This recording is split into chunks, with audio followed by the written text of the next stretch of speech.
Hvad fandt du på mit kontor, chauffør? Og ingenting. Det må have været et dyr, der fik sat alarmen i gang. Et eller andet stedigt æsel. Ikke igen. Det er derfor, jeg sagde, du ikke måtte opbevare gulerødder derinde. Fjols! Så, bare rolig. Ingen ved, at du arbejder for Vinnie Pappalardo. Glimrende. Hvad? Du kiggede i mine papirer? Undskyld. Det var et uheld. Men wow, Vinnie Pappalardo er noget af en forbryder. Det er muligt, men i modsætning til mig, har Vinnie Pappalardo et voldsomt temperament. Hvad? Jeg er et meget mildt menneske. Du er firet! I øvrigt stoler han ikke på noget. Ikke siden Moe, hans højre hånd, blev arresteret. Vinnie vil sikkert sætte pris på en, der kunne hjælpe ham fri. Ja, du kunne stjæle en fangetransport og samle ham op uden for retsbygningen, hvor han får sin dom i dag. Vent lige et øjeblik. Du overvejer vel ikke at komme med i hans bande, gør du? Du er min chauffør. Ikke ret meget længere. Hvis jeg kan få Moe ud af fængslet, kunne det være min genvej ind i Vinnies bande og et skridt tættere på Rex. Hey, Chase. Hvad er du brug for? Hvad kan du fortælle mig om ham der, Vinnie Pappalardos højre hånd? Mo DeLuca? Han er faktisk ikke engang kriminel. Han er bare Vinnies fætter. Hvad bliver han så dømt for? Lad mig lige tjekke. Wow! 412 ubetalte parkeringsbøder. Parkeringsbøder? Så går jeg ud fra, at det ikke gør så meget, hvis han ikke kommer i fængsel. Hvad har du nu gang i, Chase? Chan arbejder for Vinnie, og jeg er ret sikker på, at Vinnie arbejder for Rex. Men for at få kontakt til Vinnie, skal jeg have ham til at stole på mig. Vil jeg hjælpe Mo DeLuca med at flygte? Det er vist ikke helt efter reglerne. Det er min eneste ledetråd. Har afdelingen en fangetransport, jeg kan låne? Måske. Spørg Chuck. Han er omme bag ved stationen. Jeg fortæller ham, at du er på vej.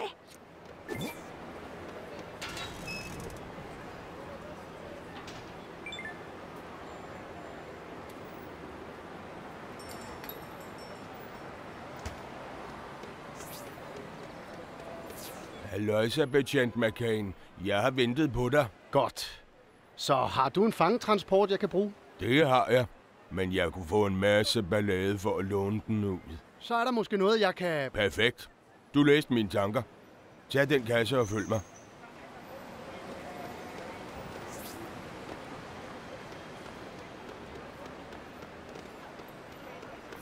Sæt kassen ned herover. Det er en motorcykel, jeg har købt igennem med postordrefirma.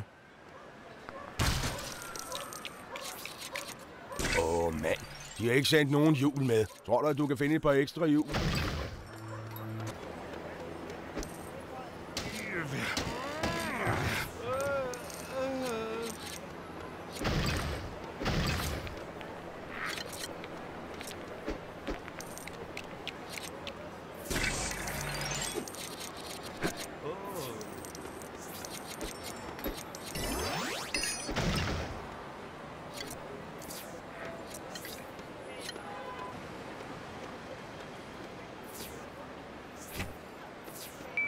Der var et. Find et mere. Ikke en ethjulet cykel.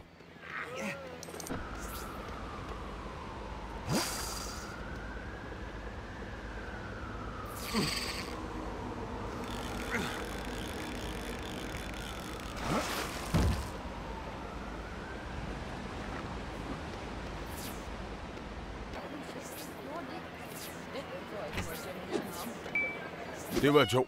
Find et mere. Vent, nu tænker jeg på trehjulede cykler. Jamen, den er jo rigtig pæn. Men den er sikker at køre på. Der er vel kun én måde at finde ud af det på. Du må hellere lige køre en tur på den. En tur rundt i Cherry Tree Hills og på Auburn-havnen er vist nok.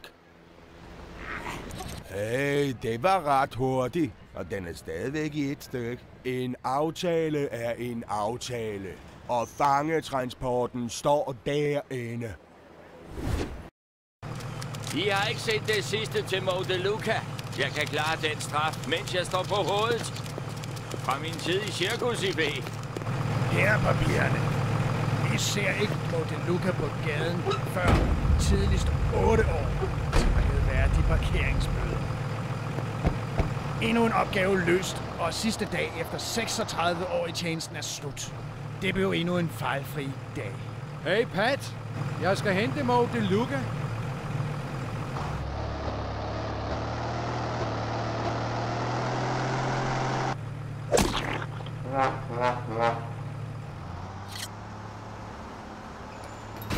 Hey, sidder de godt nok her, DeLuca? Jeg snakker ikke med dig. Hold mund og kør mig til Albatross. Hvis du insisterer. Men jeg arbejder ikke for fængslet, så vi kunne også køre et andet sted hen, hvis du har lyst. Hvad? Mand. Jeg vidste bare, at Vinnie ville ordne det for mig. Hvad hedder du, knægt? Chase? Jeg kender dig ikke, så det er lige meget. Kør mig til det sædvanlige skjulested. Altså, jeg arbejder faktisk for Chan Chuang. Men jeg er så træt af det. Jeg arrangerede den her flugt, fordi jeg gerne vil arbejde for en ægte forbryder. Der er vist krummer i dig, Chase. Cedar Street, der er skjulestedet. Det ser ud, som om de har luret mig. Det kommer nok til at bumle lidt. Hvis det betyder, at jeg slipper for 8 år i kashotten, kan du køre lige så bumlet, som du vil. Nu er vi der snart. Nå, vil du virkelig gerne skifte over til Vinnies bande? Ja. Jeg kan måske gøre noget. Altså, jeg synes, du er helt i orden, knægt. Men Vinnie, det er en helt anden sag. Du skal gøre noget helt særligt for at blive accepteret af ham. Jeg gør, hvad der skal til her, DeLuca.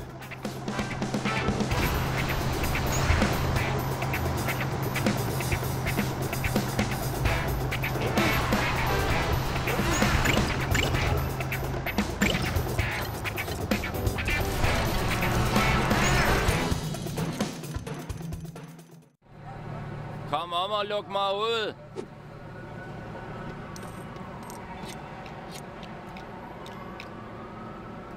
Tak. Mo, du slap væk. Vi sad lige og arbejdede på en plan til Vinnie om at få dig ud af Albatross. For sent. Knægten her kom først. Få nu den fangetransport af vejen. Tak, Chase. Vi tales ved.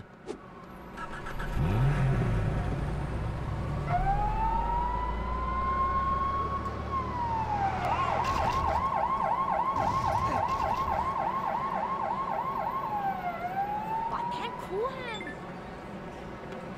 Hey! Hey, Chase. Jeg tror, jeg har fundet på noget, du kan gøre for min fætter Vinnie. Hvad er det? Min svoger arbejder i lufthavnen. Han fortalte mig, at de får tilsendt nogle smarte tekniske dimser fra et sikkerhedsfirma. Jeg ved, at Vinnie rigtig gerne vil have fingre i sådan nogen. Og hvordan får jeg så fat i dem? Okay. Jeg blander mig normalt ikke i opgaverne. Men du gjorde mig virkelig en tjeneste der ved dommerhuset, så jeg hjælper dig denne ene gang. Mød mig på parkeringspladsen syd for lufthavnen. Jeg tager dig hen med det samme. Jeg håber, at Mo snart dukker op. Hej, Chase. Jeg håber ikke, at du har ventet længe. Nej, slet ikke. Den her bil er til dig. Den tilhører min bror, som jeg ikke kan udstå. Så du må gerne lave skader på den. Bare rolig. Sådan som jeg kører, er det garanteret. Wow, og der er lastbilen, som du skal stoppe. Ind i bilen med dig. Godt. Sømmet i bund.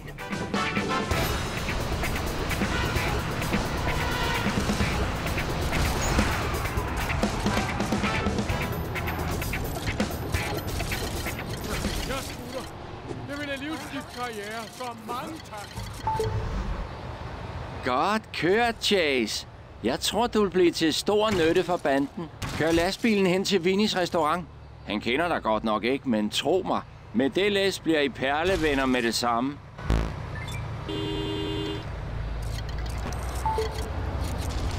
Jeg har snakket med en fra borgmesterens kontor. Hun siger, at du kan gøre, hvad der er nødvendigt og sende regningen til afdelingen, uanset hvad det koster at fange Rex Fury. Din timing er helt perfekt.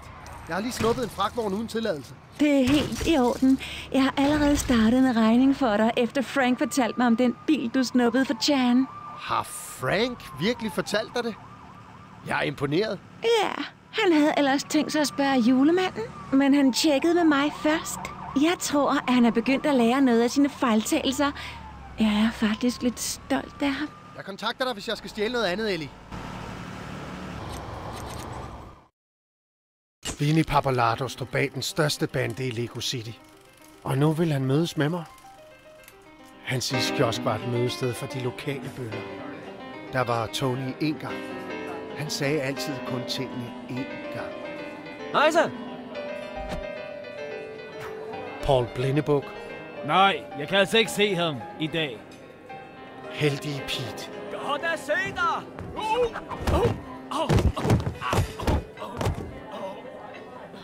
Hey, jeg fandt en krone! Krabsebrødrene. Undskyld, det var ikke til jer. Og Mikey Sladderham.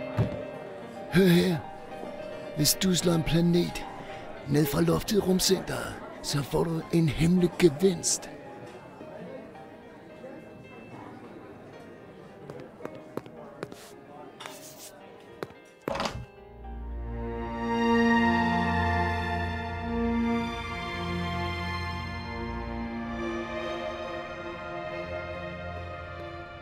Så hvad?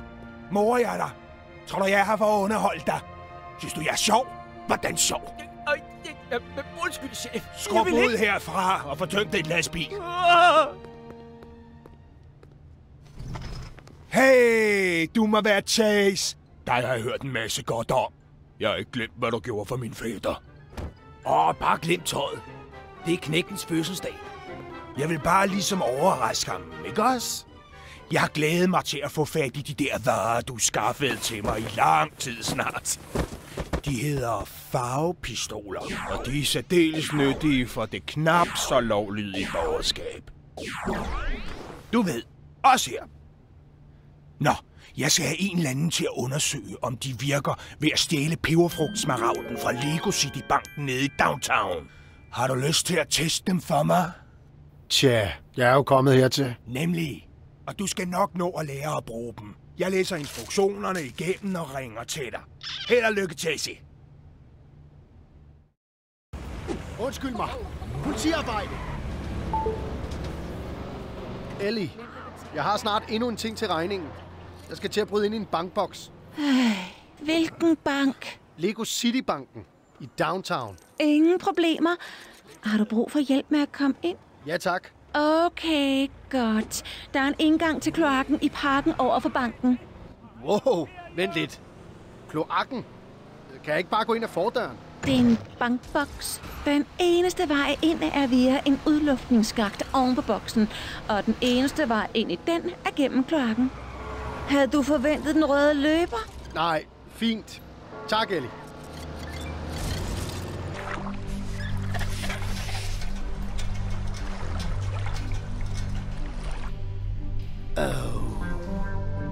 Jeg kommer til at bruge en uge i Karpad efter det her.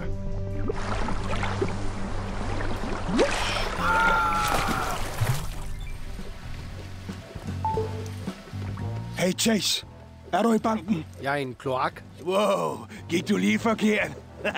Nej, det er bare for sjovt. Jeg har læst brugsvejledningen til farvepistolen. Har du? Ja, du skal fylde den op ved en farveskifter. Det lyder ikke som noget, man finder i en kloak. Enig. Jeg har bare på fornemmelsen, at der er en dernede alligevel. Jeg har virkelig ikke lyst til at vide, hvordan den nøgle havnede i kloakken.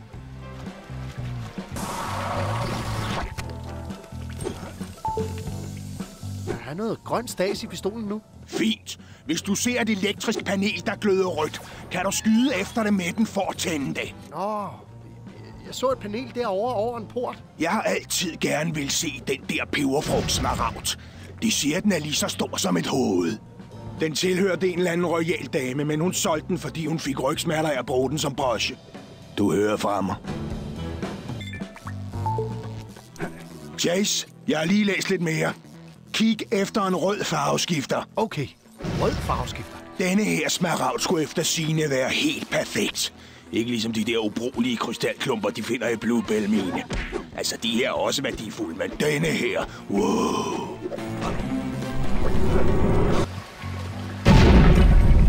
Jeg har fundet farveskifteren. Når du har fyldt farvepistolen med det røde stas, så kan du bruge den til at slukke for strømmen ved at skyde på de grønne elektriske paneler. Hey, det her er faktisk lidt ligesom de gode gamle dage, da jeg selv var bankrøver. Jeg bortset fra, at det ikke er mig, der våger pelsen den her gang. Jeg læser lige lidt videre.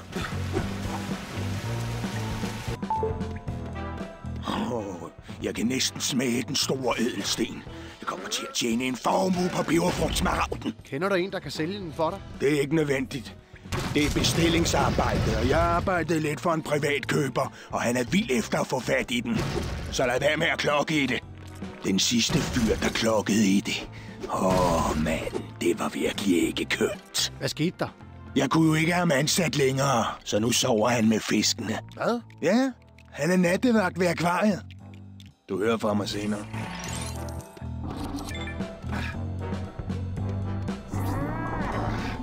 Jeg må hellere finde smaragden og komme ud herfra, inden jeg bliver opdaget. Hey Chase, jeg er kommet til det her rigtig spændende sted i vejledningen. Du kan bruge farvepistolen til at lave ting om til sølv. Så er der ikke rigtig noget formål i at røve en bank, er der? Det er ikke rigtig sølv, men det får ting til at skinne og reflektere lyset. Det kan være meget praktisk, hvis der er laserstråler i nærheden. Kapish? Ja, det kunne godt være en fordel her. Godt. Bare fyldt med sølvfarve, hvis du ser en farveskifter. Og kig efter peberfrugtsmaragden. Ring til mig, når du kommer ud af boksen. Nå, men smaragden var ikke derinde.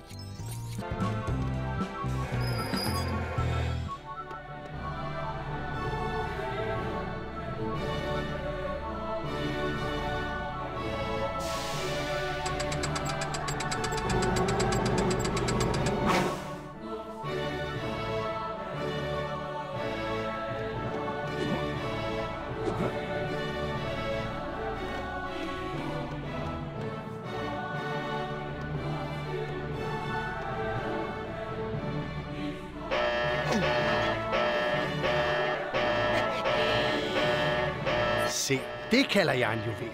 Hvem der end er herinde, du overtræder loven. Det tror jeg altså godt, at de ved, Phil. Jeg slipper vist ikke uset ud herfra alligevel.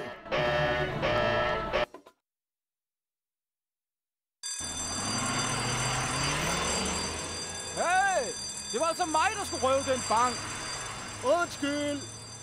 Det er mig, der røver det her sted om tirsdagen. Men er der nogen, der lytter? Nej. Og det kalder de organiseret kriminalitet.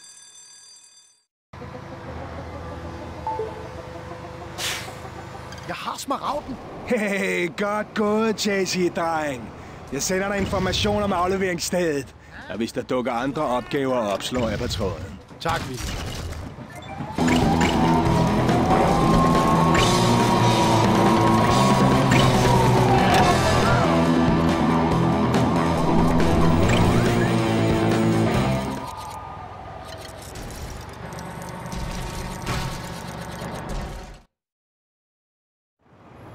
Vær så god.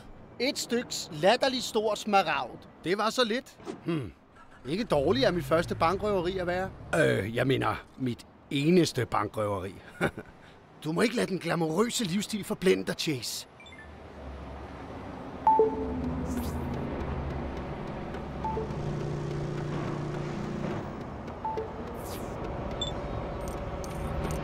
McCain! Chef? Indtil videre har du kostet denne afdeling en dyr sportsvogn, en fangetransport og en lastbil fuld af elektronisk udstyr. Har jeg fået det hele med? Peberfrugtsmaragden. Hvad? Den er flere 100.000 værd! Vi går fallit! Hvorfor gjorde du det? For at komme med i Vinnie Papalardos bande. Chan arbejdede for ham. Er du med i Papalardos bande? Vi har forsøgt at forbinde ham med en forbrydelse i flere år. Så har du ikke længere brug for Chan. Okay, jeg har en opgave til dig. Du skal skaffe mig fotografisk bevismateriale imod de vigtigste medlemmer i Chans bande. Derefter arresterer vi dem, og med lidt held vil en af dem give os noget, vi kan bruge mod Chan. Så får jeg brug for et kamera. Du har kostet os nok. Du kan bruge kameraet i din kommunikator. Hvis du ikke kan finde ud af at bruge det, kan du ringe til betjent Phillips og få hjælp. Hej, Ellie. Inspektøren sagde, at du kunne forklare mig, hvordan jeg bruger kameraet i min kommunikator. Jeg vidste ikke engang, at den havde et kamera. Det var mærkeligt. Jeg tjekker den lige herfra. Nå, der er problemet. Du kører på den gamle software. Jeg opdaterer den. Vær så god. Jeg har også lagt nogle nye ringetoner ind for dig. Hør selv. Tak. Jeg skal skaffe bevismateriale imod de vigtigste medlemmer i Chans organisation. Nemt nok.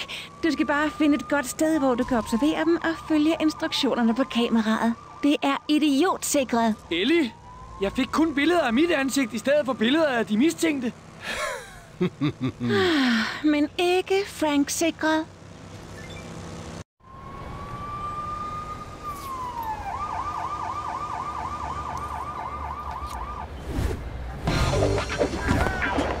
Før jeg tager nogle billeder, vil jeg hellere finde ud af, hvad de pynser på i dag. Hvis jeg nu overvåger nudelbaren over for Chans losseplads, så er jeg måske heldig at overhøre deres planer i frokostpausen.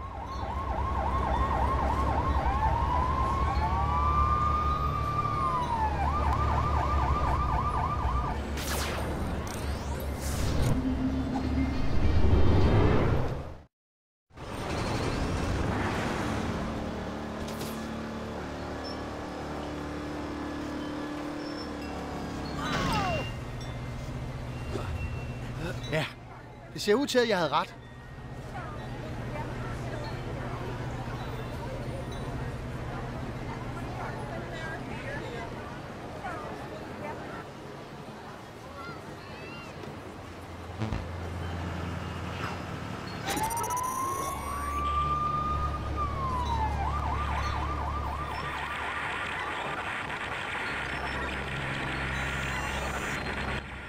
Okay, gutter. Så lige igen bliver den tid brugen. Vi skal betale alle de fyre, der har stjålet biler for os. Så hør nu efter. Bing! Du skal mødes med dig på apotekets balkon. Lige. Bobby venter på dig i gyden ved siden af Chance. Og Feng, du skal tage imod en sjælden bil fra Blackville i Mustedet. Hvis I forstår jeres opgaver, så vær helt stille. Fremragende. Afsted med jer. Vi ville få et meget større overskud, hvis vi bare stjal bilerne selv. Bevis på 3 forbrydelser 3 forskellige steder. Hvordan i himlens navn får jeg fotografisk bevismateriale imod dem alle? Vent. Hvad nu, hvis jeg var i himlen? Hvis jeg kravler op på pagoden i parken, kan jeg se alle 3 mødesteder?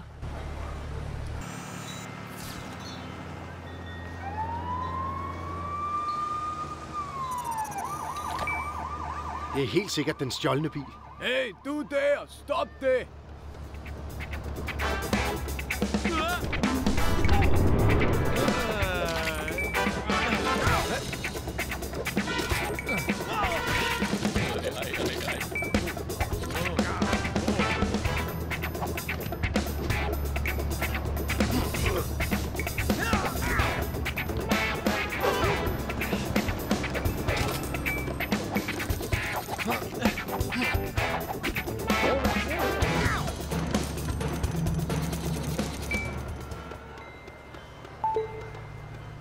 McCain! Chef? Jeg sidder og kigger på de billeder, du har taget.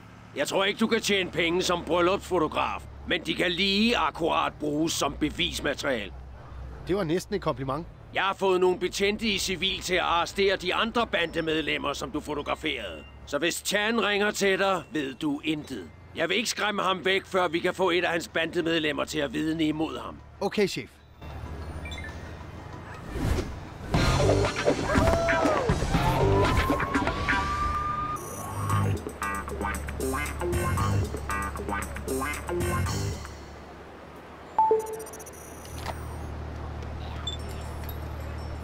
Chauffør! Jeg ved intet. Bare rolig. De fleste af mine ansatte er idioter. Men ikke dig! Dig kan jeg rigtig godt lide! Vent, det lød forkert.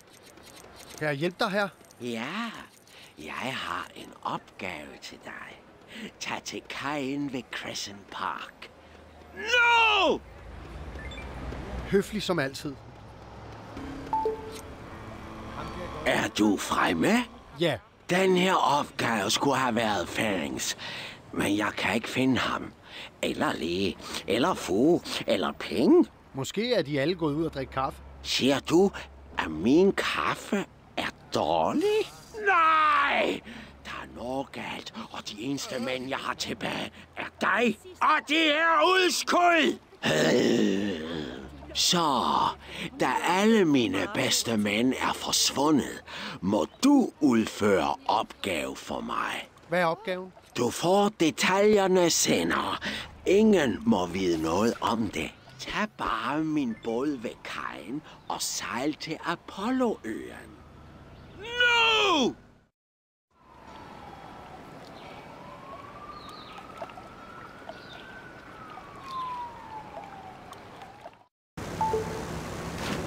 Ellie, jeg har fået endnu en opgave af Chan, og jeg har på fornemmelsen, at det er mere end en sportsvogn denne gang. Jeg er på vej til Apollo-øen. Og hvad i alverden vil Rex have Chan til at skaffe derfra? Jeg aner det ikke, men jeg tror, det her er et spor, Ellie. Et kæmpe stort spor. Jeg vender tilbage, når jeg ved mere.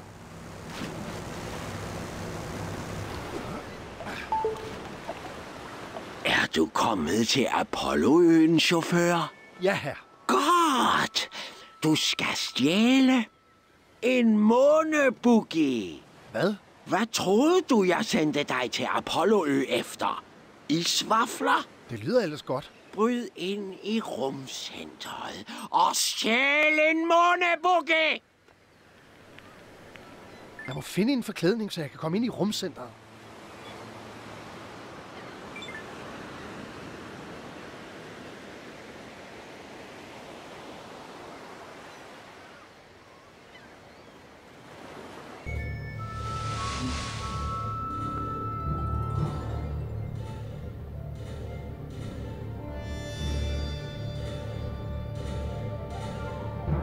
Alt ingeniørpersonel bedes melde sig til rumhavnen.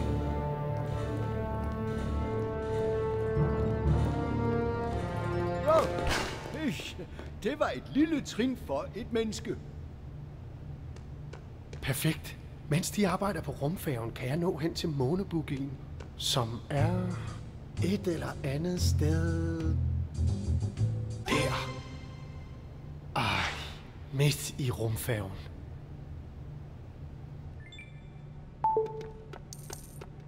Ellie, Chan vil have mig til at stjæle en måneboogie. Wow! Ja, men jeg kan ikke komme ind til den, for den er inde i rumfærgen, omringet af mekanikere, og jeg er i kontrolrummet. Måske kan du gøre et eller andet for at fange deres opmærksomhed? Er det ikke det sidste, jeg vil? Nej, for så bliver de nødt til at komme til kontrolrummet, og så kan du snige dig ud i hangaren. Okay, jeg trykker bare på nogle knapper så. Hvad er det værste, der kan ske? Det kilder lidt at få sine atomer forvrænget, når man teleporterer.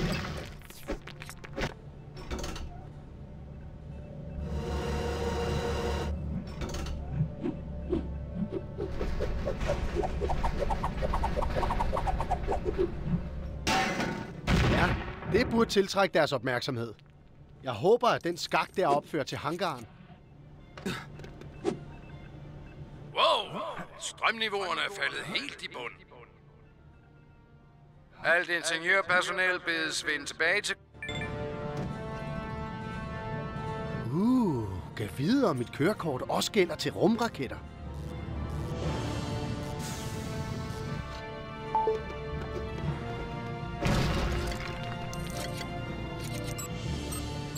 Ellie, hvordan får jeg måneboogien ud i rumfærgen? Der må være en knap, der åbner porten. Og den skal nok bruge strøm for at fungere, ikke? Ja.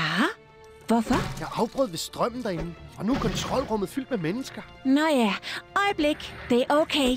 Der er nogle stakstrømslasere i hangaren, som du kan få strøm fra til rumfærgen. Wow, der er simpelthen ikke noget, man ikke kan finde i sådan et internetleksikon. Okay. Er der andet, jeg burde vide? De årlige nedbørstal for Lego City. Tak, Ellie.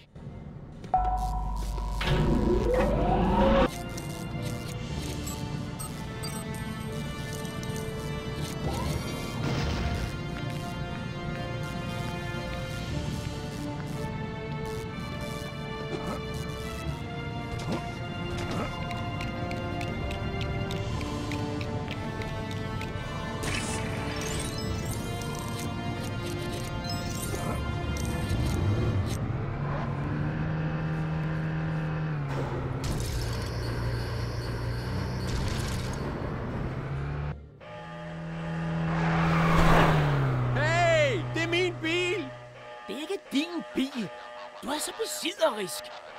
Fint, det er vores bil, men det er ikke hans. Kom nu!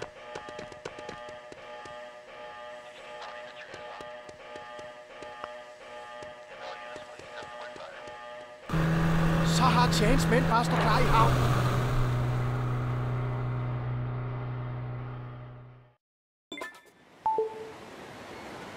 Chauffør, dårlige nyheder. Min mænd venter ikke på dig på havnen. Ej, det kan jeg se. Det er sen på den. Og når jeg siger sen på den, mener jeg, at de stadig sidder her på deres flade. De er faktisk taget afsted. Hvem skal jeg nu råbe efter? De kommer snart, ikke? Det gør de vel. Bare pas godt på månebogien så længe. Jeg går ud på gaden og råber efter tilfældige forbipasserende. Vi ses, chauffør. Hallo, dette er sikkerhedsafdelingen. Alle bedes vende tilbage til basen.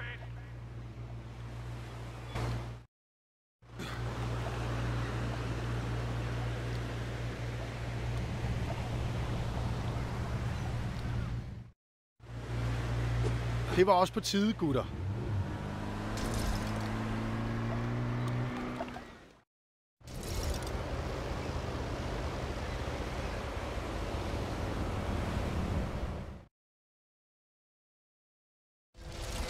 Vi tager den herfra. Lad være med at følge efter os.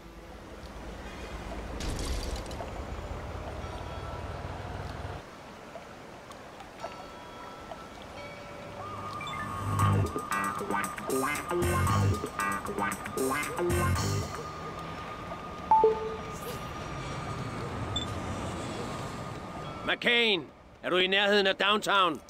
Ja, chef. Hvorfor? Vi har modtaget rapporter om, at en bande forsøger at bortføre Forrest Blackwell. De har ham på toppen af en bygning nær Videnskabsmuseet i downtown. Jeg er på vej, chef. Er forstærkninger blevet sendt afsted? Ja, men når de når frem, er det for sent. Så skynd dig! Jeg har virkelig ikke lyst til at fornærme Forrest Blackwell.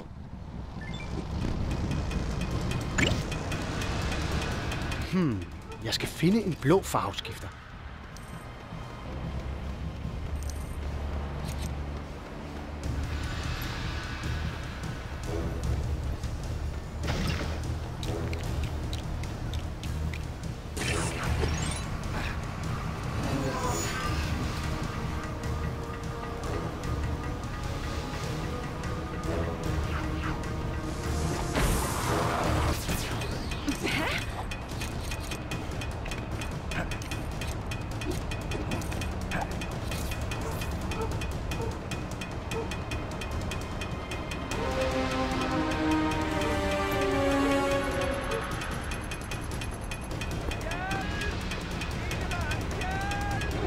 Blackwell. Jeg bliver bortført imod min vilje. Er der ingen, der kan høre mig? Ja, jeg kan. Jeg mener ud over mine bortførere.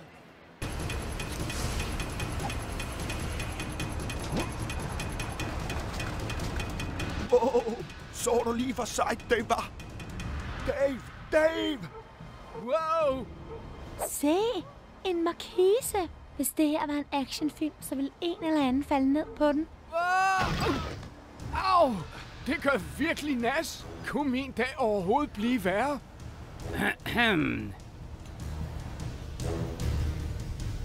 Barmhjertige himmel. Endelig får jeg hjælp. Anhold disse mænd. Fang ham!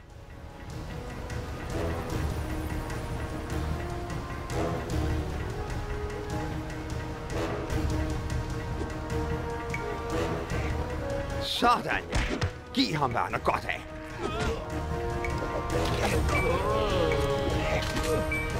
Sådan. Det var et par gode højreslag.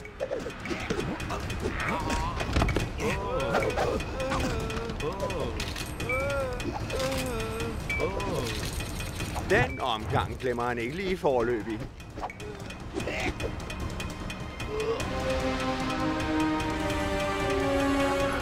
Glimrende.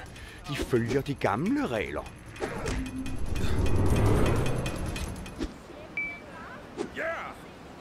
Tak, unge mand.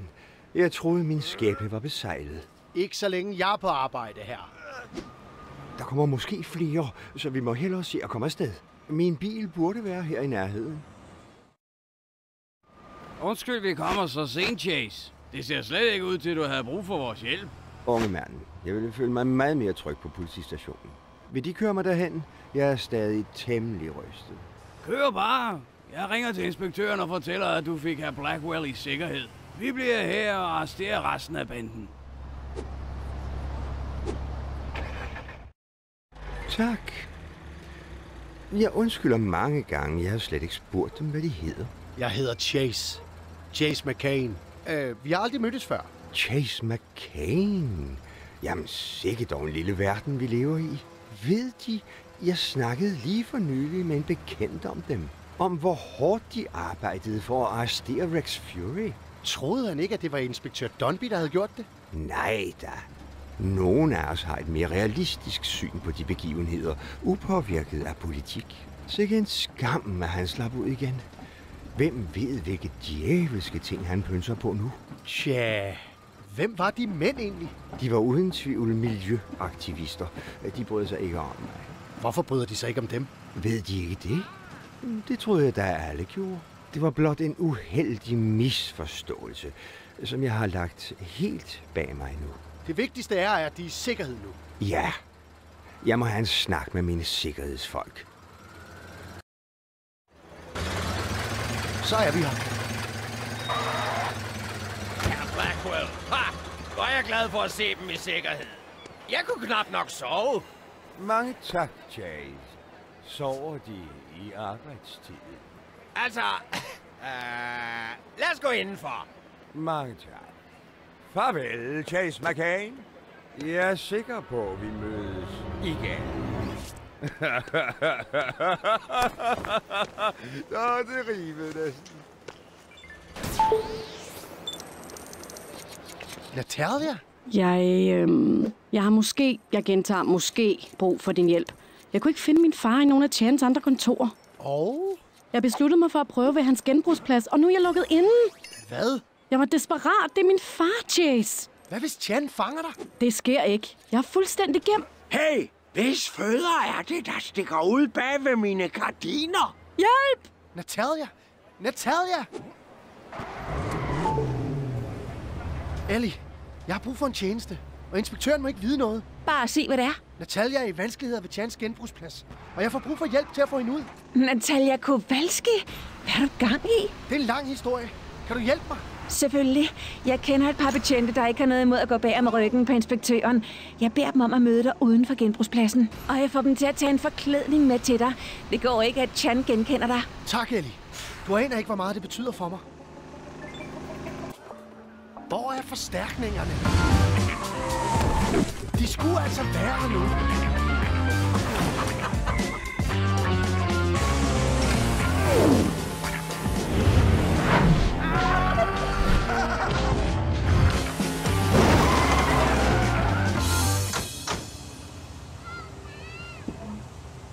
Hey, Chase.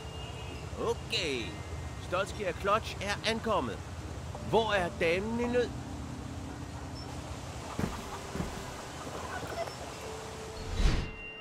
Clutch, Stotsky, tak for det.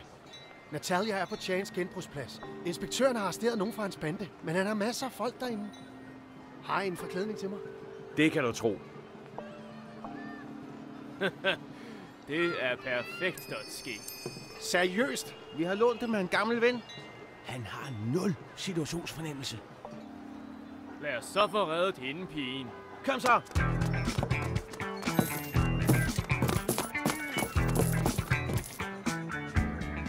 Jeg bliver nødt til at tage de her sko af.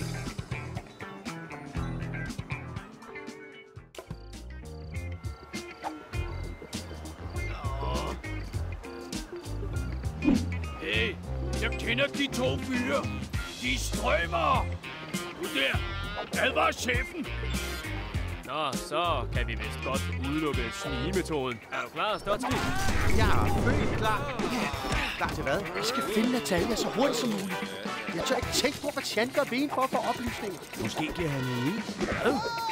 Han vil da ikke forsøge at bestikke hende, Stotsky. Nej, jeg mener, jeg får vildt ondt i hovedet, når jeg spiser is. Jeg vil fortælle dig alt, hvis du truer med det. Især mintchokolade. Eller de kunne tvinge hende til at drikke masser af sodavand. Så ville hun blive helt oppustet. Og de fine damer må ikke bøvse offentligt. Det gør min mor da hele tiden. Min mor er ikke en fin dame. Sandt nok. Hey, jeg kom lige i tanker om en mere.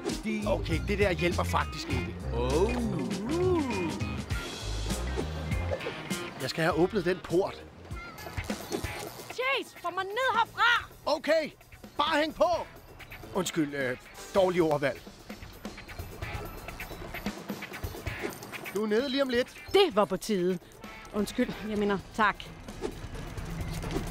Jeg skal bare finde den rigtige knap til at sænke dig langsomt ned.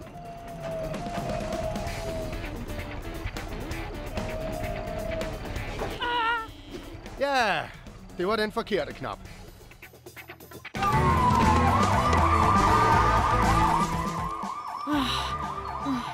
Han fik mig til at spise is. Jeg sagde det. Stotski, lad os se at komme videre, før chefen dukker op. Vi ses, Chase. Tak, venner. Og du må lade mig klare det her, Natalia. Jeg finder din far. Det lover jeg. Jeg vil ikke have, at du kommer til skade. Okay. Opfør dig pænt. Ja.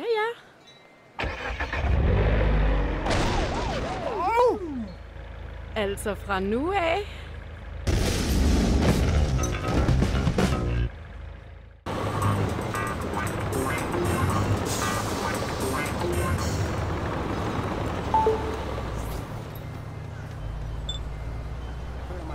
McCain! Din bummert ved Chans genbrugsplads fik ham til at fordufte. Hvilket gør det ret besværligt at arrestere ham. Men jeg skulle redde. Jeg gider ikke høre det. Jeg forflytter dig til Sheriff Huckleberrys afdeling i skoven, indtil vi har fået styr på det her rod. Har han brug for vores hjælp til at opklare en sag? Ha! Jeg tvivler. Hans distrikt har den laveste kriminalitetsrate i hele Lego City. Hvilket er grunden til, at jeg sender dig derud, så du ikke kan lave mere ballade. Hvad så med Fury-efterforskningen? Jeg har sat min dygtigste betjent på sagen. Mit protégé. Han er som den søn, jeg aldrig fik, og som slet ikke ligner mig. Ha! Hvis nogen kan opnå resultater, så er det ham!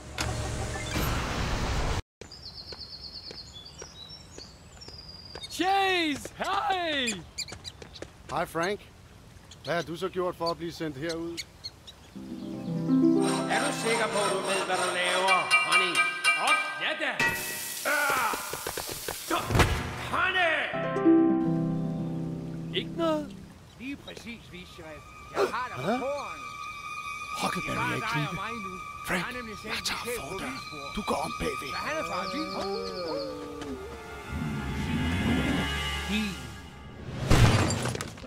Sidste mønt. Undskyld. Hej så, Chase. Vi var lige ved at øve os på vores stykke.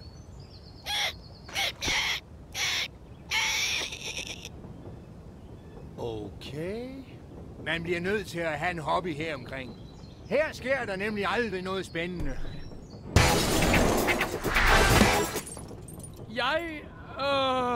Hoveddøren var låst. Rolig nu, Derek. Bare rolig, I to. Jeres inspektør har sagt, at I vil komme, så jeg har lavet en liste med opgaver. Frank, din opgave bliver at sørge for, at vi ikke løber tør for kaffe. Stol på mig, Sheriff Huckleberry. Og Chase. Jeg ødelagde kaffemaskinen. Derek! Vil du lige?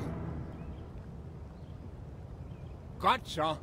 I skal begge to fange Gorman Hayes' undvigende grise, ja. Hans gård ligger syd herfra.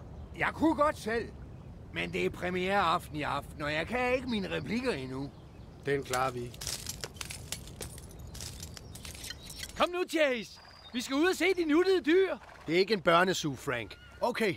Jo hurtigere vi finder de dyr, jo hurtigere kan jeg vende tilbage til at finde Rex. Hey, se heste. Får vi lov at prøve dem? Det gør vi vel. Kan du finde ud af at ride på en hest? Det kommer an på, om de er med automatgear. Måske er det bedst, hvis du bare går. Vi ses senere.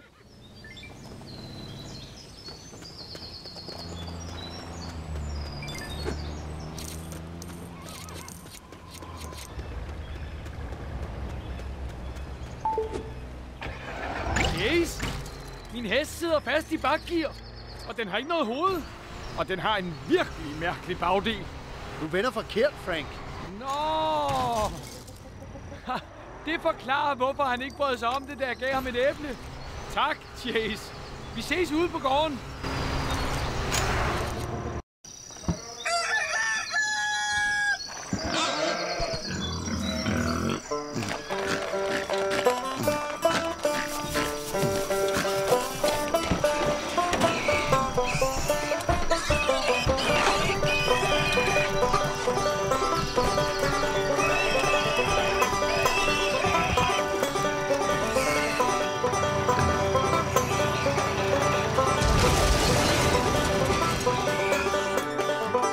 Goddag, her. Endelig! Du må finde min gris! Og det er derfor, at jeg er blevet politimand. Det er bjerggrise. De er utrolig sjældne. Jeg er ved at blive skør af bekymring. Ved at? Vær helt rolig. Det her er Chase McCain. Hvis der er nogen, der kan finde dine bjerggrise, er det ham. Mange tak, honey. Nå, de burde ikke være så svære at finde. De kan jo ikke ligefrem flyve. Jo, altså. Det er jo bjerggris, ikke? De kan være...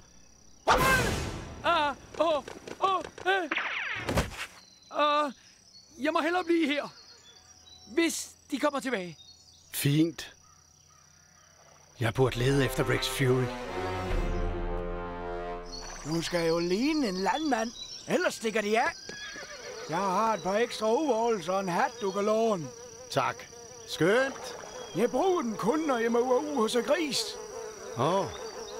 Ja, jeg har låst dem ind i et skab, for de lugter virkelig forfærdeligt. Og når jeg graver nøglen ned ude på marken. Okay. Og nu er de hjemsøgte. Og du kan bruge min gamle traktor til at pløje nøgle op med, hvis du vil. Og den har måske brug for at blive repareret lidt.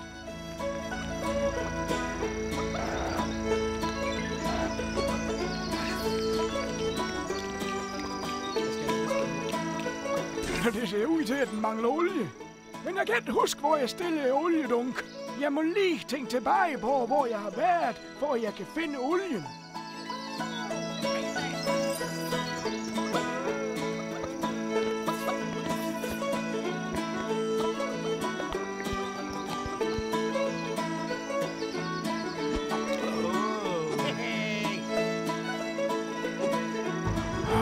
Så god som ny.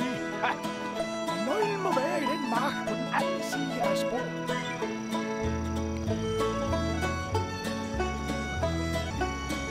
Hej, Chase.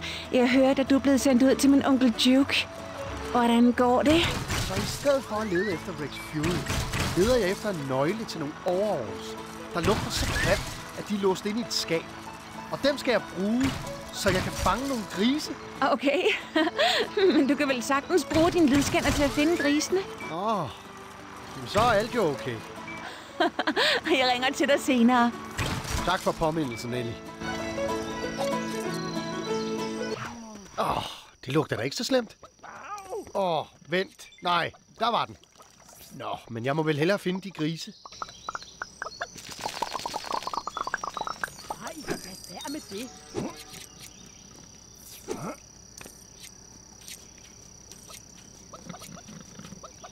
Så det du siger er, at du virkelig har set en UFO? Ja, jeg har. Jeg så det her sære overjordiske lys, og så blev jeg suget op i deres rumfartøj. Mærkelige ting ved mig. Hvilke ting? De undersøgte mig. Altså, jeg mener, at de stillede mig en masse rigtig undersøgende spørgsmål.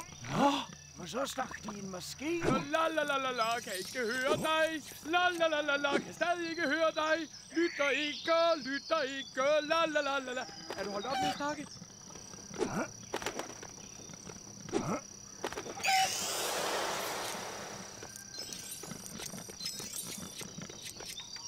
Må jeg prøve at køre en af dine maskiner? Måske. Men ikke min helt nye majtaske. Har du en helt ny majtaske? Jeg har en helt ny majtaske. Vil du give mig nøglen? Nej, det sagde jeg jo lige.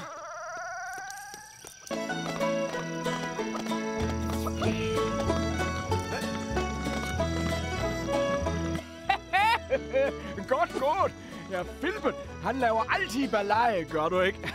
Fjollede grisebasse.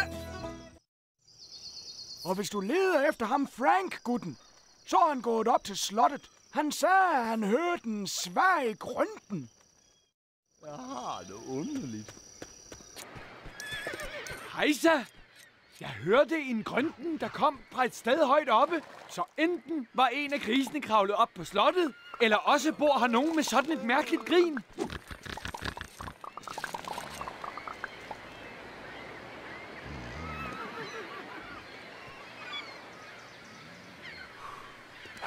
Vær forsigtig, når du klatrer op. Og hvis du falder, så prøv at lande på noget blødt. Okay, Frank. Så sigter jeg efter dit hoved. Det er sært så blødt, det er. Min læge siger, at jeg faktisk burde gå med hjelm. Du havde ret, Frank. Der ligger en gris heroppe og sover. Hvordan får jeg nu dig med ned herfra?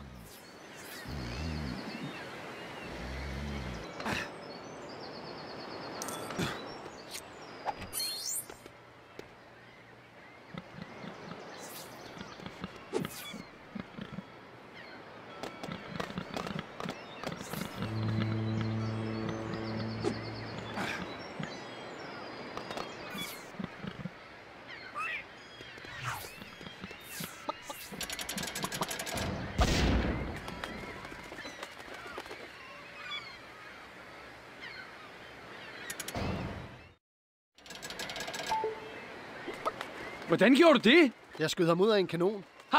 Den er god med dig. Det tror jeg på, når jeg ser en flyvende gris. Hov! Vent lidt!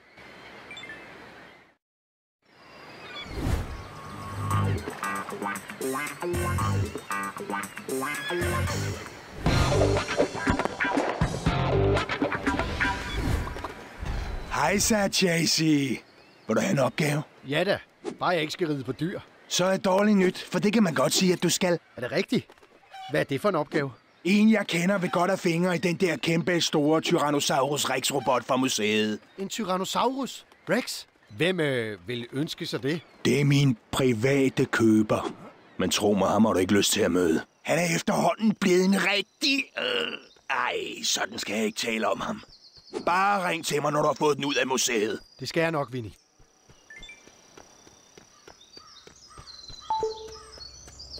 Ellie, jeg tror, jeg har fundet spor i Fury-sagen. I Bluebell Nationalpark? Nej. Vinnie ringede til mig om en opgave på museet. Jeg skal stjæle en Tyrannosaurus Rex-robot. Okay. Hvis min onkel ringer og spørger efter dig, skal jeg nok tage mig af det. Tak. Og måske kan vi vente lidt med at fortælle inspektøren om det? Okay. Jeg kommer tilbage senere med information om mit forsikringsselskab.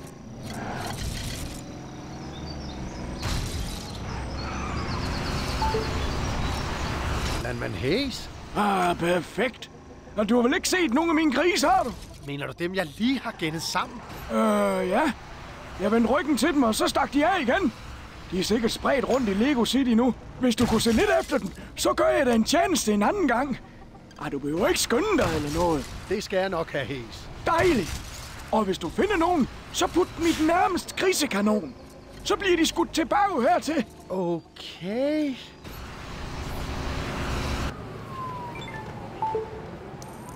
Ellie, jeg er ved museet, men jeg kan ikke se, hvordan jeg skal komme ind. Ja, jeg tjekkede lige en plan over bygningen, og den eneste vej ind er fra taget. Men man kan ikke klatre derop. Det er okay. Jeg har en idé. Er der nogle højere bygninger her omkring, som man kan klatre op af? Måske kunstgalleriet.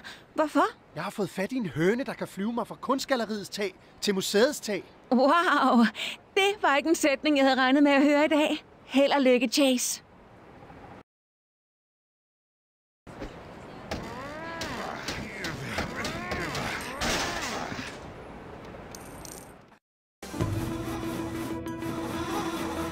Du skal ikke bekymre dig om det her, Chase. Se det som gengæld for de penge, souvenirbutikken ville have for dinosaurusblyanten, da du var 11.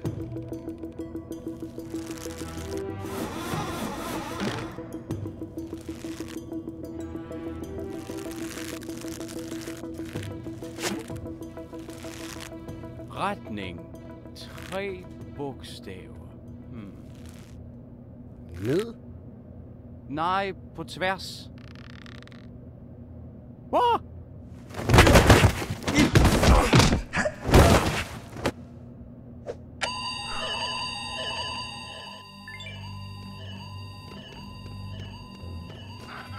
Dette er verdens hurtigste bil.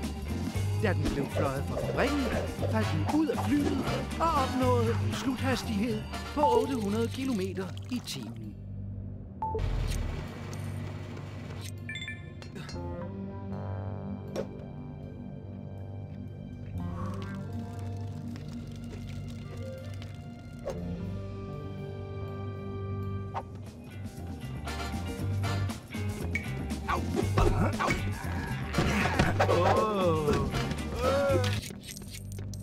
Skønt. De har ikke bygget T-Rex-udstillingen endnu. Jeg må hellere finde nogle superklodser. Jeg tænker, det må være nøjagtigt sådan her, en Brontosaurus bliver til.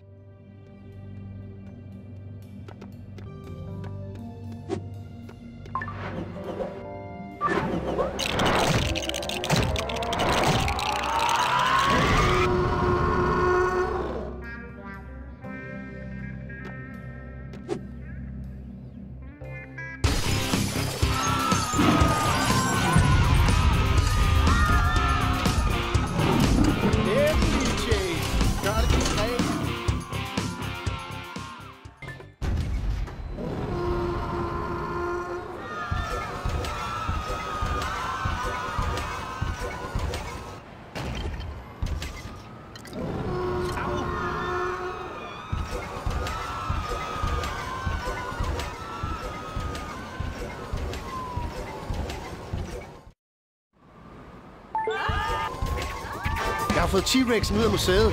Skal jeg aflevere den til ham, fyren? Nej, han vil ikke mødes med andre end mig. Jeg sender dig adressen, hvor den skal afleveres. Okay, Vinny. Hey, jeg ved, du gerne vil hjælpe, Chasey. Men den her fyr er en rigtig skidt gal. Det må du nok sige. Ja, han er rigtig utålmodig og synes altid, at vi får lang tid om at stjæle ting. Hele den her branche har ændret sig. Der er en gang, man stjal for at lave profit. Det er anderledes. Ligesom om der foregår noget større. Hør lige mig, jeg snyder løs ligesom min mor. Aflever nu bare den T-Rex. Hey Chase, har du travlt? Altså, jeg skal... Godt. Er du kommet tættere på at finde min far? Ja. Jeg arbejder på en opgave for en fyr, som jeg er sikker på arbejder for Rex. Når jeg finder Rex, så tror jeg også, jeg finder din far. Tror du virkelig, at Rex har bortført min far? Er det fordi, jeg vidnede imod ham? Rex er kongen. Han må have noget at gøre med din fars forsvinden. Men jeg tror ikke, det er på grund af din vidneforklaring. Hvis det var, så ville han jo bare snuppe dig, ikke? Det vil jeg gøre. Hvad? Altså, hvis jeg var ond. Hvilket jeg ikke er. Hvad er Rex's forbindelse til min far så? Jeg ved det ikke. Men jeg ringer lige så snart, jeg finder ud af noget. Tak, Chase.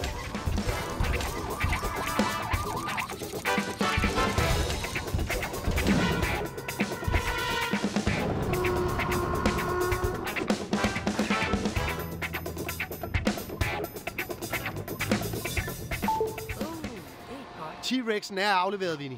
Det lyder godt. Bare en opgave mere, så kan jeg få min betaling og vinke farvel til min private køber. Usle kryb. Skal du mødes med ham? Jeg misunder dig ikke, for han lyder rigtig ond. Ja, nogle mennesker er ikke ligesom os, Chasey. Jane Stil. Har du brug for hjælp til den sidste opgave? Jeg ved det ikke. Den anden ting, han vil have, er en eller anden båd fra brandvæsenet. Jeg har nogle fyre, der kan styre den, men... Hvad er problemet? Nøglerne til båden er i brandinspektørens pengeskab. Det er kun brandmænd, der kan komme i nærheden af den. Den, der udfører jobbet, skal forklædes som en brandmand. Tror du, at du kunne klare det? Ja. Jeg mener, jeg har selvfølgelig aldrig prøvet det før, men jeg tror godt, at jeg kan. Så er opgaven din. Tak for hjælpen. Det glemmer jeg ikke.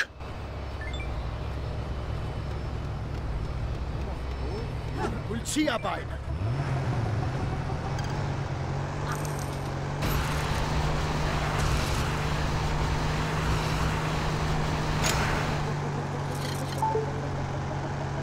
Hej Chase!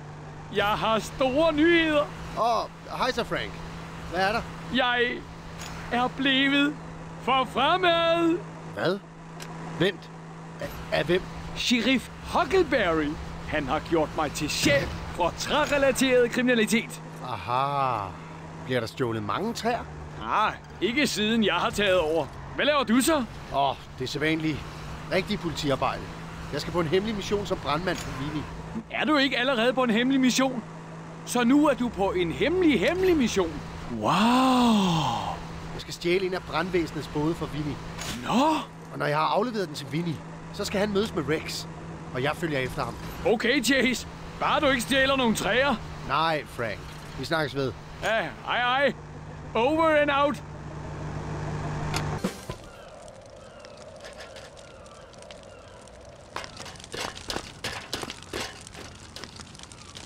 Okay, rekrut. Hvad hedder du? Pete Petersen, her. Godt, Pete Petersen. At være brandmand handler om samarbejde. Samarbejde! Ikke sandt, McGurky? Hvad? Ikke hjælpe ham. Det betyder, at du ved, hvad din kollega tænker. Hvilken slags kage er min yndlingskage, Pete Petersen? Ja, chokolade. Selv den nye rekrut ved det! Jamen så, Pete Petersen. Så må vi hellere starte din træning.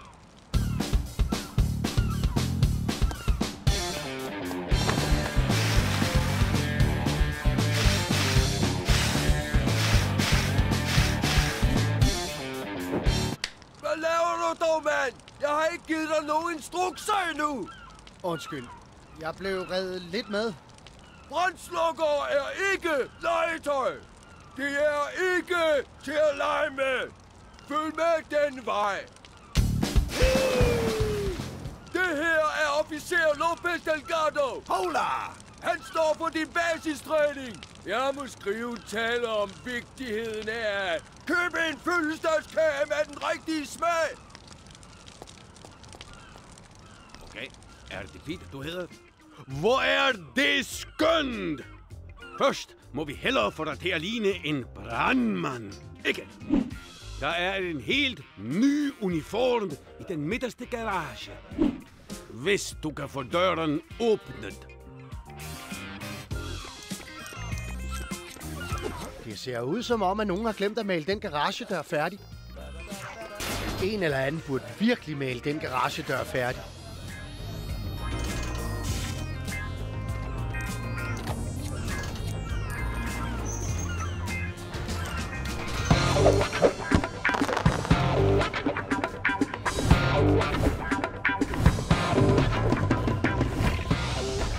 Altså, hvor ser du godt ud?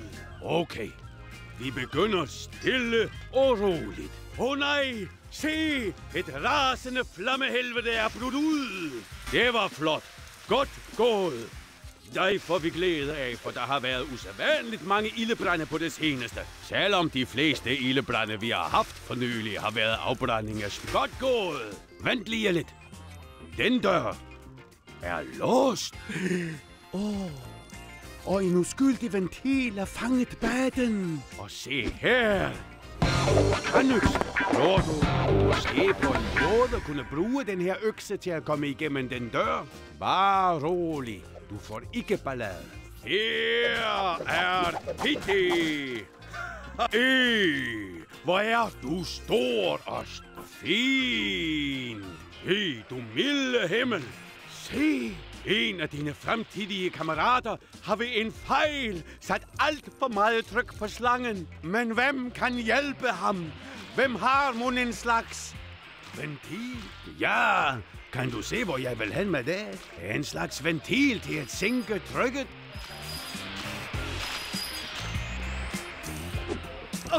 Sådan, du blev ved en evighed. Det må være en rekord.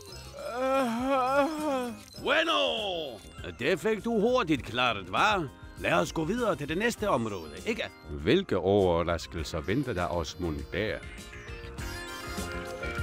Åben porten!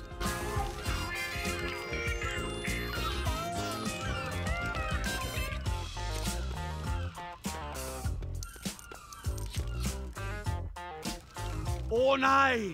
Se! Flere af dine kolleger er fanget i den bygning. Er jeg ikke en fantastisk skuespiller? Fortæl de andre brandmænd, hvilken vej de skal bære trampolinen, så du kan gribe dine uheldige venner. Gå til højre! Fortsæt mod højre! Godt arbejde! Hvad i... Pas bedre på! Venstre! Godt arbejde! Hey! Haha! Fantastisk grebet! Gå til venstre! Vend! Woohoo! Grebet. Lidt til venstre. Stop! Geronimo! Rigtig godt. Højre. Højre, jeg er klar. Ja! Og det var den sidste. Godt gået. Nu, hvor de er i sikkerhed hernede, kan vi slukke ilden deroppe. Men den er alt for langt væk, og alt for voldsomt for din egen ildslukker. Men ikke for de her. Ja, er de ikke imponerende. Sig goddag til mine kæmpe store venner. Hop op på en af dem.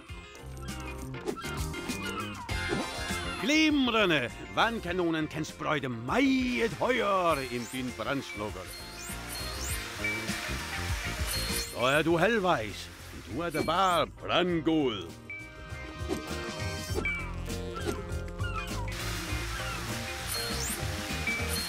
Sådan.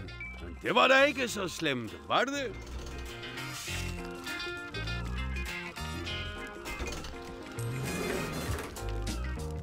Hurtigt! En meget presserende situation er opstået. Hvad er det? Nå, du spiller skuespil igen. Gør du ikke? Jo! Stationens maskot, Admiral Pom-Pom Muggins den 3. er fanget på en afsats. Vil du have, at jeg skal redde en kat? Ja. Nu vil du endelig lære, hvad det vil sige at være brandmand i Lego City. At redde katte er vores højeste prioritet. Fordi de sidder for det meste på toppen af bygninger. Men først skal du finde ud af, hvordan du kommer op til ham.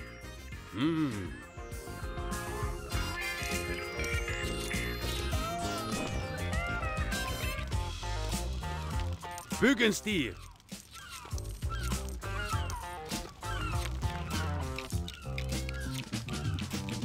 Kom så. Jeg håber snart, at min træning er færdig. Jeg skal også finde over til sprøjtebåden. Så snart Vinnie har båden, kan jeg følge efter ham til Rex.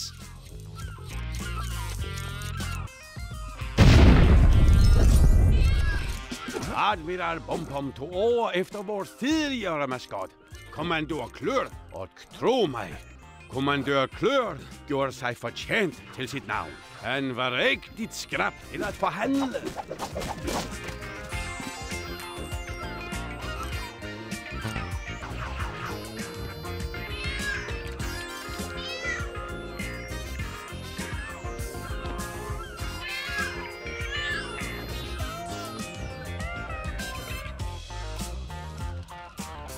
Du har reddet ham. Okay, jamen det var så det. Vi ses indenfor til inspektørens fødselsdagsfest. Der er masser af mad.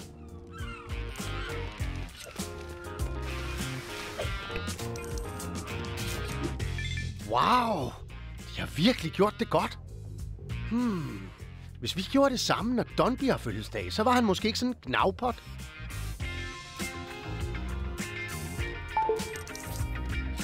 Hey, JC. Hvordan går det på dit nye job? Fint. Men jeg skal have brandinspektøren ud af sit kontor, så jeg kan åbne døren til bådhuset. Jeg er sikker på, at du ikke skuffer mig, knægt. Den sidste person, der skuffede mig, kom på den sorte liste, hvis du forstår. Du mener... Ja, der er ikke en eneste af mine isbiler, der stopper for ham nu. Hvad angår brandinspektøren, så skal du nok finde ud af noget, knægt. Alle har en svaghed. Det er håbløst. Jeg kan ikke slå den. Hovederne bliver ved med at snurre rundt, og jeg kan ikke sigte lige med min brandslukker. Jeg havde det samme problem, og det er lidt bekymrende, når man tænker på, at vi er brandmænd. Inspektør Burns er sådan en lyseslukker. Ja, bare fordi vi købte den forkerte slags kage til ham. Og pustede lysene ud. Og åbnede nogle af hans gaver. Og sagde tillykke med de 50, når han kun er 40. Og købte ham et kort til mors dag i stedet for et fødselsdagskort. Og stavede hans navn forkert i kortet. Hvad er der galt i det? Han er så sart!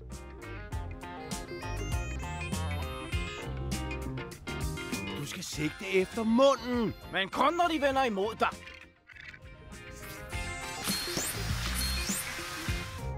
Hey, du klarede det!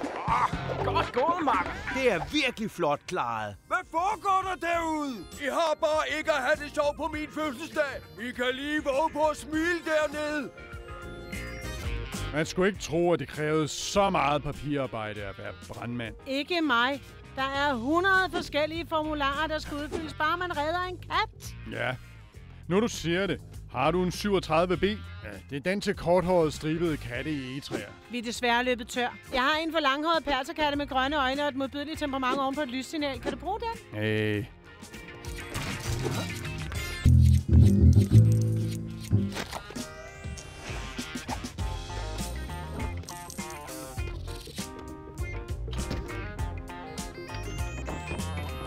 Har du nogensinde snedet dig ind på Burns kontor? Næsten. Jeg kom op på det der lysarmatur udenfor, men jeg kunne ikke klare springet over til hans kontor. Hvad nu, hvis vi tog et dragefly med? Den er jeg så meget med på. Hey, Chase! Herover! Hvordan kom I herind? Vi svømmede. Han svømmede.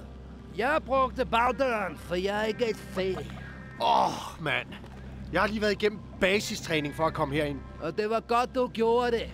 Fordi vi er fanget på den her side af hegnet. Ja. Og vi kan ikke åbne den der store dør for at få båden ud. Lad mig klare det. Som om vi har noget valg. Han er da flink.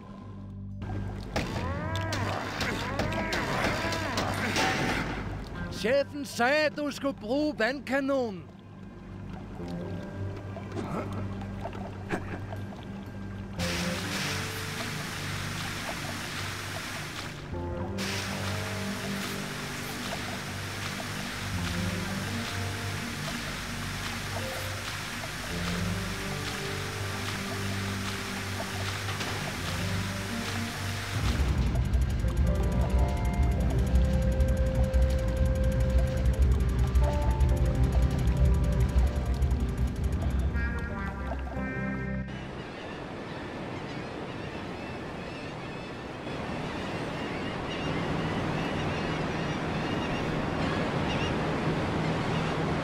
Hvad tror du, det der lille joystick der er til? Ved du ikke? Prøv en gang. Det duer slet ikke.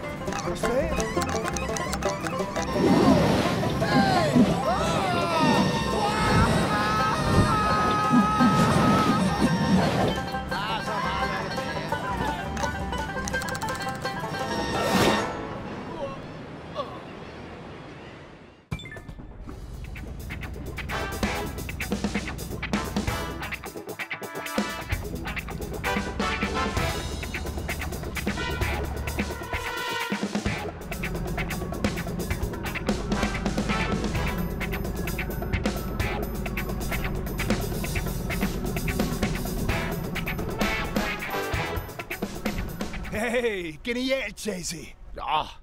Det var da ikke noget særligt. Du skal vide, at du er min nummer 1 nu. Jeg stoler virkelig på dig. Tak, Vinnie. Og nu kan jeg endelig slippe af med ham, den private køber. Jeg skal arrangere et møde med ham. Jeg ringer til dig bagefter.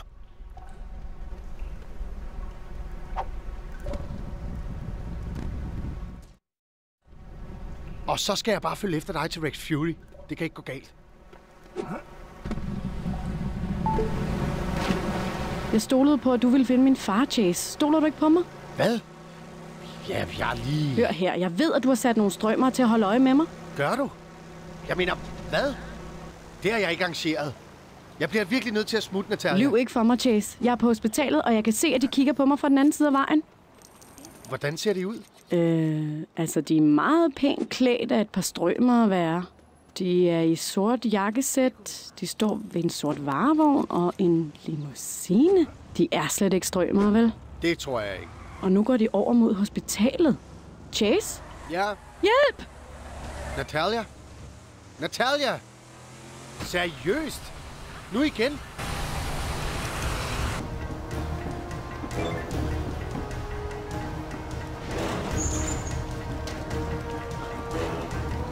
Nej, nu går det da helt galt.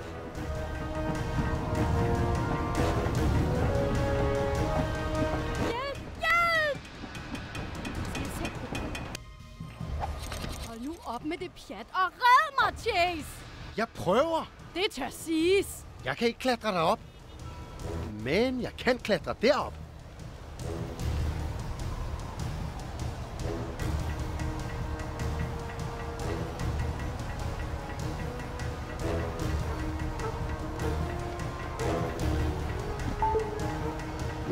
Ellie, jeg tror snart, at jeg får brug for endnu en tjeneste. Hvad er det så denne gang? Har afdelingen et sikkert tilflugtssted? Der er nogen efter Natalia, så hun kan ikke tage hjem. Alle tilflugtsstederne er desværre helt fulde af Chans fyre, der sladrer om hinanden. Men hvis ikke hun har noget imod at sove på sofaen, så kan hun bo hos mig. Vil hun være i sikkerhed der? Jeg har en stor hund, men han hjælper godt nok kun, hvis slynglerne er allergikere. Nå, men det er da bedre, end at skulle dele rum med en af Chans folk. Mange tak, Ellie. Det er helt i orden. Jeg tager hjem nu. Har du brug for forstærkning? Det er for sent. Jeg kan selv klare det. Jeg er på vej! Bliv der! Nå, okay. Ja, jeg havde ellers overvejet at kaste mig ud over bygningens kant. Wow, hun bliver godt nok meget sarkastisk af at være i livsfare.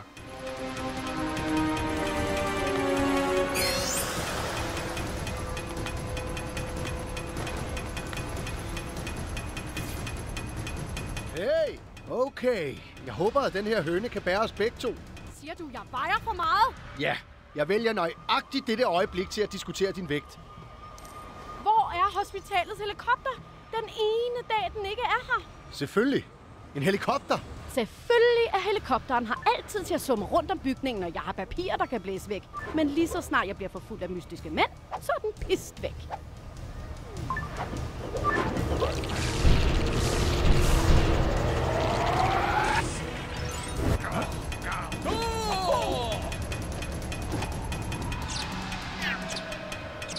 Hop ind. Seriøst? Kan du flyve en helikopter? Det finder vi ud af.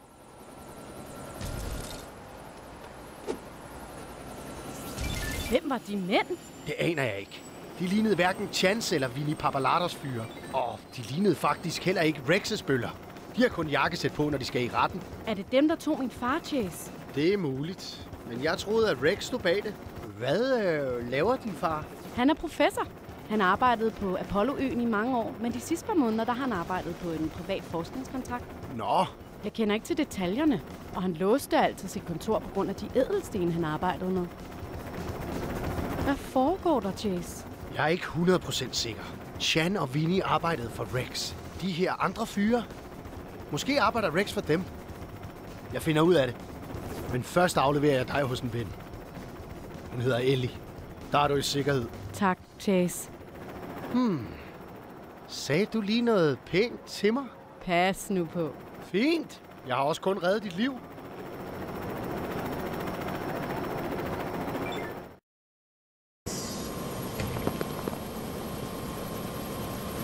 Så jeg ved til sydenladende godt, hvordan man flyver en helikopter. Og nu ved jeg, at man skal slukke motoren, når man er landet. Jeg skylder dig vist nok en undskyldning. Jeg ved godt, at du bare vil beskytte mig. Jeg var bare bekymret for min far. Og jeg ved, at du ikke afslørede min identitet med vilje, da Rex blev arresteret. Ja. Hvorfor har du så været så sur? Jeg synes jo stadig ikke, at det var særlig sjovt. Allerede første gang vi mødtes, stolede jeg på dig. Jeg var måske endda lidt forelsket. Så da du skred på den måde... Forelsket? Hold op. Så vil du måske med i biffen her en af dagene? Du er faktisk ret sød, Chase. Men du er gift med dit job, og jeg dater ikke gifte mænd. Hvad så med kaffe? Bare find min far, Chase. Te? En småkage? Eller is? Hey, is? Vinnie skal mødes med Rex. Bare han ikke er gået fra restauranten endnu.